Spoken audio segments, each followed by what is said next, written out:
Good day everyone.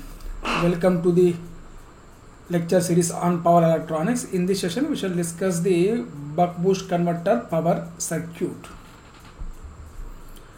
Buck boost converter operation is corresponding to either voltage buck boost operation or current buck boost operation. So in order to explain the converter power circuit, I have considered the current source, current buck boost operation. Now if you observe carefully, in this circuit diagram I have taken load, resistive load in parallel with the capacitance. We know role of capacitance is to reduce the ripple in the output voltage, right? So this is load circuit, and source circuit I have taken battery. Source side I have taken battery, and in the middle I have taken a current source. Now a SPDT is considered to connect the current source to either source side or load side. Now pole is connected to the source, current source. The current source placed in the middle leg. Now if you connect this pole to throw one, then current source current would flow through the source. It is connected to source. So source current would be same as the current through this current source. If you connect pole to throw one. So similarly, if you connect pole to throw 2, then current through this current source is same as the current through load circuit. So current through load circuit. Okay. So now if you observe carefully, you can obtain either buck current operation or boost converter operation based on the operation of the switch. For example, if you connect this switch to throw 1 for more time than throw 2, if you connect the switch to source side more than the load side, then source current is more than the load current. That is corresponding to current buck or voltage boost operation. Similarly, if this current source through this switch is connected to load for more time than the source side, then that is corresponding to current boost operation or voltage buck operation. Okay. So now this is circuit diagram corresponding to current buck boost converter.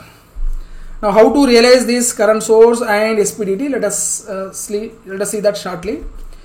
Now, so as I mentioned, so if you keep switch at throw 1 more time than throw 2, then it is corresponding to current buck or voltage boost. Similarly, if you keep switch at T2 more than T1, then that is corresponding to current boost or voltage buck operation. Now how to realize this current source? In order to realize this current source, I use a large inductance. Now if I keep a large inductance such that the current through inductance is ripple free, then this is equivalent to the current source operation. So that way one can do. So one can realize the current source in this particular circuit diagram. So so role of this inductance, so try to maintain the current. In fact, if the value is very, very high, then that would maintain ripple free current. Okay. Now let us see how to realize this SPDT using semiconductor switches. The manual switches are ruled out, so because they take more time. So in power electronic circuits, we need to operate switches. We need to turn on and turn off switch in regular intervals. Switching frequency must be very, very high, that is in kilohertz or in megahertz. So we need to realize this SPDT using semiconductor switches. Now how to realize? Let us see. So how to realize that? So firstly let us see what should be the switching characteristics of the static characteristics of this SPDT. So when pole is connected to T1 and T2 respectively. So when connected to T1, you can see that between T1 and P, current should flow in this direction and then through the inductance. And what about between pole and T2?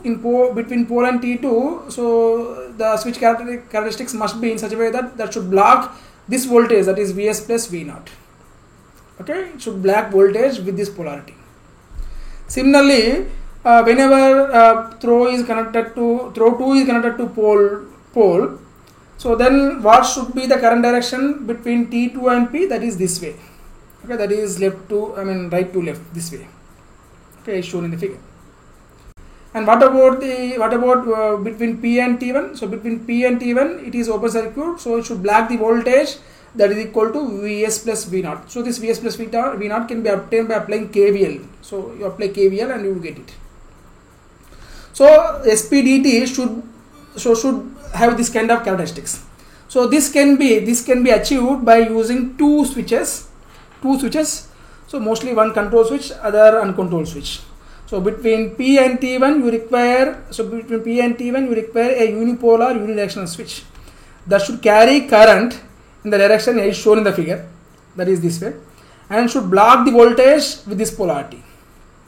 So definitely that should not be diode, because so if it is diode, then with this kind of voltage polarity it should carry current. Okay, this is not a diode. Of course, this can be realized using a control switch, mostly the MOSFET or IGBT. Of course, you can use BJT and SCR also. Now, between P and T1, you can see that it should carry current in this direction. And should block voltage with this polarity. So that can be achieved. This can be realized using a diode. Okay, between P and T2, you require a unipolar unidirectional switch that should carry current as shown in figure 4 and should block voltage as shown in figure 3. So between P and T1 you can use BJT, MOSFET, IGBT and SCR, and for P and T2 you can use a diode. So one of the important observation, you can see here the voltage polarity across capacitor when compared to the buck converter or boost converter, so that is reversed. Okay, so please be careful, because inductor current is this way, inductor current always. So whenever you close the switch, whenever you connect it to source, current to inductor is this, so it should be maintained in the same direction. So if that is maintained in the same direction, then capacitor would be charged with this polarity, so with bottom terminal positive and top terminal negative. So here charging current is down to up. Okay, that is upwards. So voltage, it charges the capacitor with this polarity. So voltage across load also with the same polarity, that is bottom terminal positive and source terminal negative. Bottom terminal positive and upper terminal negative. Yeah. So now let us indicate. So we know between P and T1 we require BJT, MOSFET or IGBT or SCR, any one of them. And between P and T2 you can use diode. So let me use BJT and diode to realize this buck boost converter. So this is buck boost converter. So between P and T1 I am using a control switch, that is BJT, power BJT. So by controlling this duty ratio you can turn on and off. You can control the switch on and off condition. And whenever you turn off the switch, diode would conduct, and that provides path for current through inductor.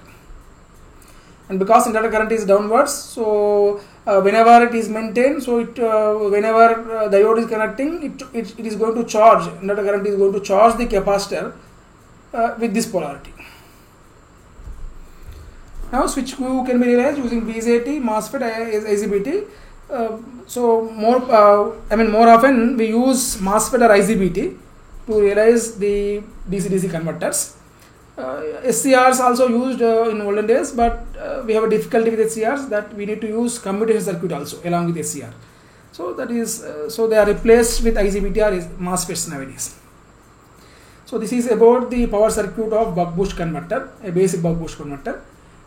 In next class we shall discuss the operation and analysis of buck boost converter in continuous current mode. Thank you.